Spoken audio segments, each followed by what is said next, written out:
Hello and welcome to the Minimum Competence episode for Friday, March 21st, 2025. I'm your host for today, Andrew Leahy, a tax and technology attorney from New Jersey. On today's episode, big law yields to the Mad King, helicopters catching heat in New York City, Musk's data grab blocked, and a federal judge stepping down for Trump to replace. Let's remember, power concedes nothing without a demand. It never did and it never will. And read today's legal news. On this day in legal history, March 21st, 1965, Martin Luther King Jr. led the beginning of the third and final Selma to Montgomery March, a pivotal moment in the American civil rights movement. The march was a direct response to the violent suppression of earlier demonstrations and the systemic disenfranchisement of black voters in the Jim Crow South. Just weeks earlier, peaceful marchers had been brutally attacked by law enforcement on Bloody Sunday as they attempted to cross Selma's Edmund Pettus Bridge. That violence was broadcast nationwide, shocking the conscience of the country and mobilizing public support for voting rights. The march that began on March 21st was federally sanctioned, with U.S. District Judge Frank M. Johnson Jr. ruling that the demonstrators had a constitutional right to march. Protected by federal troops and the National Guard, the marchers traveled 54 miles over 5 days, arriving at the Alabama state capitol in Montgomery on March 25th. Their numbers swelled to more than 25,000 by the time they reached the steps of the Capitol, where Dr. King delivered his famous "How long, not long" speech, declaring that the arc of the moral universe is long, but it bends toward justice. This sustained campaign of nonviolent resistance laid the moral and legal foundation for the Voting Rights Act of 1965, signed into law just 5 months later. The act outlawed discriminatory practices like literacy tests and poll taxes and empowered federal oversight of voter registration in areas with histories of discrimination. The Selma marches highlighted the power of constitutional protest and judicial protection of civil rights, reinforcing the essential role of federal courts in safeguarding democratic participation. There was once a towering oak tree that stood firm in the wind, and under it a reed that bent whenever the wind blew. A tyrant came to the land of the reed and oak, stomping his boot wherever he pleased. The oak resisted and was chopped down. The reed, seeing this, bent deeper, letting the boot press it into the mud day after day. Years passed, and the reed, still alive, whispered to the boot, "See, I'm wise. I survived." The boot replied, "You're not wise. You're soft. The oak was crushed because it defied us, but you? I step on you because I can." Then the boot ground the reed into the dirt without another thought. In a move that underscores the growing influence of executive power over traditionally independent legal institutions, President Trump rescinded an executive order targeting Paul Weiss after the firm pledged $40 million in pro bono services aligned with his administration's political goals. The announcement followed a private meeting with firm chairman Brad Karp and was accompanied by a sweeping commitment: no DEI policies, merit-based hiring, and representation of clients across the political spectrum, including those favored by the administration. Trump had previously sanctioned Paul Weiss by revoking its security clearance and threatening client contracts, citing the involvement of former partner Mark Pomerantz in the Manhattan DA's prosecution of Trump. That campaign against Paul Weiss, part of a broader effort targeting over 20 legal entities, seemed aimed at punishing firms perceived as adversarial while promoting loyalty through coercion.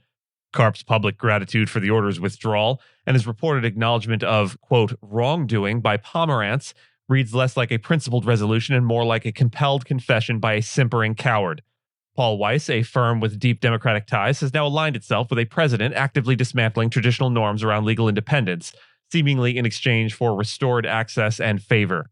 This capitulation signals more than just a thaw in Trump's icy relationship with Paul Weiss or Big Law. It may represent a strategic blueprint: punish, pressure, and reward compliance, like with dogs. Legal experts and those with eyes to see warn that this redefinition of executive influence risks turning law firms into instruments of political will rather than defenders from it. Frustrated by constant helicopter and seaplane noise, New York lawmakers are pushing for a first-of-its-kind noise tax targeting non-essential flights over the city.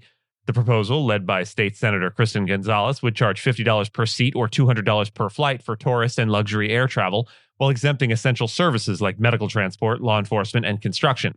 The revenue, expected to reach $10 to $15 million annually, would fund the state's Environmental Protection Fund, a move Gonzalez says is critical amid federal environmental funding cuts under President Trump. The bill reflects growing anger among residents across socioeconomic lines who say aerial traffic disrupts daily life, especially in parks and along the waterfronts. App-based services like Blade have exacerbated the issue by making chartered air travel more accessible to the wealthy, turning the skies into noisy corridors over neighborhoods and landmarks. Supporters, including advocacy group Stop the Chop New York, New Jersey, hope the tax discourages unnecessary flights by raising costs. However, the helicopter industry, represented by Vertical Aviation International, strongly opposes the bill. They argue that aviation regulation is solely under federal jurisdiction and warn the tax could trigger lawsuits and threaten jobs. The group says it has already taken steps to reduce noise, but acknowledges that changing flight paths often just shifts the problem from one area to another.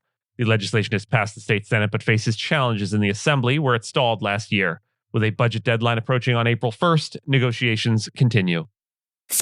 A federal judge has ruled that the Social Security Administration, or SSA, likely broke privacy laws by giving Elon Musk's anti-fraud team, known as the Department of Government Efficiency, or DGE, unrestricted access to sensitive personal data on millions of Americans. Judge Ellen Lipton Hollander of Maryland blocked any further data sharing and criticized the agency for turning over vast amounts of information without proper oversight. The judge described DGE's action as a fishing expedition based more on suspicion than evidence, warning against overreach in the name of rooting out fraud. The data in question comes from the SSA's Numident database, its so-called crown jewels, which holds social security numbers, medical records, banking data, and more, some dating back to the 1930s. SSA officials admitted DGE staff had access to a massive amount of records, and privacy advocates said the team was embedded in the agency without vetting or training. The ruling requires DGE to delete any data it accessed. The decision is a significant setback for DGE and comes on the heels of another ruling limiting Musk's authority to shut down USAID since he lacks Senate confirmation. President Trump's administration has defended DGE's mission, calling it a necessary tool to cut waste, but the court noted a disturbing lack of concern for citizen privacy. SSA's acting head, Leland Dudek, expressed confusion over the order's breadth and said it might require cutting off access for all SSA staff. Meanwhile, labor unions and advocacy groups involved in the lawsuit welcomed the decision, saying it defends Americans' data from unlawful government intrusion. DGE's aggressive tactics have drawn scrutiny across other agencies as well, with courts allowing access in some departments but blocking it in more sensitive areas like Treasury. Chief Judge Diane Sykes of the 7th U.S. Circuit Court of Appeals will take senior status on October 1st, creating the first appellate court vacancy during President Donald Trump's second term. Sykes, appointed by President George W. Bush and once considered a potential Supreme Court nominee under Trump, has served over 3 decades in both the Wisconsin and federal judiciary. Her transition to semi-retirement allows Trump to nominate a new full-time judge to the influential Chicago-based court, which currently holds a narrow 6-5 Republican-appointed majority. Sykes cited a desire to spend more time with family as her reason for stepping back from active service. She becomes the second federal appellate judge to announce her senior status since Trump's return to office, following Judge Sandra Ikuta of the Ninth Circuit. While 4 appellate vacancies remain from President Biden's term, Sykes' departure offers Trump his first direct opportunity to shape the 7th Circuit bench. Sykes has authored notable decisions, including one upholding Wisconsin's voter ID law and a dissent in a landmark 2017 case where the 7th Circuit ruled that LGBTQ employees are protected under Title VII. She criticized the majority in that case for overstepping legislative boundaries, a position later rejected by the Supreme Court in Bostock v. Clayton County in 2020. And with that, and as always, I thank you so much for listening to Minimum Competence, your daily news podcast for lawyers. If you're looking for more than Minimum Competence, links to further reading on all the topics touched on today are in the show notes. And reviews go a long way towards helping new listeners to find our show. If you have a moment and can leave a rating or review on your podcast player, we'd appreciate it. And if you know someone that might be interested in a story we cover, consider sending them the episode. But remember, nothing here should be construed as legal advice, because it is certainly not that. Minimum Competence is available at minimumcomp.com and wherever it is you get your finely crafted podcasts. If you haven't checked out the website in a while, give it a look. There are complete transcripts and resources for each episode and its corresponding segments, as well as an opportunity to receive new episodes in email, newsletter, form. We'll see you back here on Monday, and until then, note, we like to close out the week of shows with a featured musical piece. That will make these Friday episodes seem especially long. We hope you'll stick it out and enjoy the featured piece, but if music, and specifically classical music, isn't your bag, we get it. Our mouth sounds unrelated to the week's closing music ends here. This week's closing theme is by the birthday boy, Johann Sebastian Bach. This week, we close with a piece as enduring and elemental as the legal principles we often discuss. Johann Sebastian Bach's Cello Suite No. 1 in G major, specifically its iconic prelude. Born on this day, March 21st in 1685, Bach remains one of the foundational figures in Western music, a composer whose work balances mathematical precision with deep emotional resonance. Though he wrote for kings and churches, his music speaks to the full range of human experience, from joy to lament, duty to wonder. The prelude to this suite is among the most recognizable solo cello pieces ever written, opening with a simple G major arpeggio that expands into a flowing, almost improvisational meditation. It's unaccompanied yet complete. No orchestra, no embellishment, just one instrument revealing infinite depth. Written around 1717 to 1723 during Bach's time in Cothen, the suites were not published in his lifetime and lay in relative obscurity until cellist Pablo Casals rediscovered them in the 20th century. The piece carries a quiet authority that feels apt for reflection, whether on a ruling, a civil rights march, or a government in turmoil.